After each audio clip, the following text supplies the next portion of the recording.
take the green flag, and the Baja 1000 is underway. The Ultra Wheels entry, smoking the tires as he heads down toward the first turn. They're in the border town of Méxicali here. The streets lined 3 deep with spectators. To watch his start, you'd think Roger was figuring this was a 1,000-foot race. He comes burning off the line of that big Chevy, which, by the way, just a ways down this course, was clocked at 133 miles an hour on the road before they hit the desert. For a big number 4 here, Dave. And he is off the line in pursuit of all those trucks in front of him, but most notably McCachran.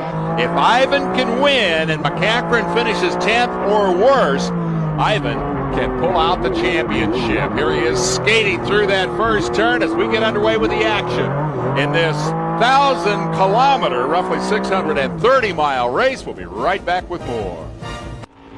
Climb on board with Jim Smith. Take a high-speed ride southbound Route 5, Baja California. Right-hand side of the screen, meow, school bus. Everything stops on race day down here. They're all here to see the Iron Man, Ivan Stewart, a personal fan favorite down here in Mexico. Boy, he has a tremendous following. It's amazing. You go out here in these little villages and backways, and everybody knows Ivan. Now, 17 kilometers into the race, he's caught the truck in front of him, Tom Baker, and he really wants to make this pass.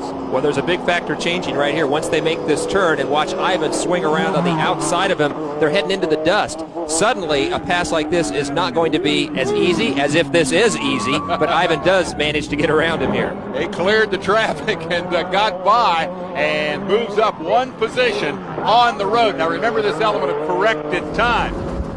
Before we get to that, we have a problem. The first truck down for the day appears to be Steve Kelly, and the preliminary report indicates 3 shocks in the steering are broken. I'd say that's a pretty major problem as Walker Evans goes by in the Dodge, and he didn't get very far into the rough stuff either, did he? No, he didn't. He's not going to get much sympathy from the other driver. Here is not so much Smith, but the guy right behind him, Larry Ragland. Again, remember corrected time. Ragland started a minute behind Smith. He's close to within seconds of Smith on corrected time. Larry Ragland is the leader, and he's trying very hard to make a pass on old Jim here and become the leader on the road. You can see it hasn't rained a lot. It's still pretty dusty.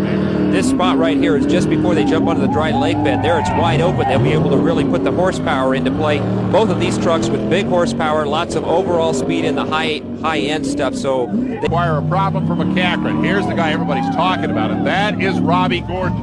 Brand new truck, and how is it different from old Roseanne? The biggest difference is simply in weight. This is such a lighter truck. Roseanne was pretty heavy. This thing is light, lean, and fast.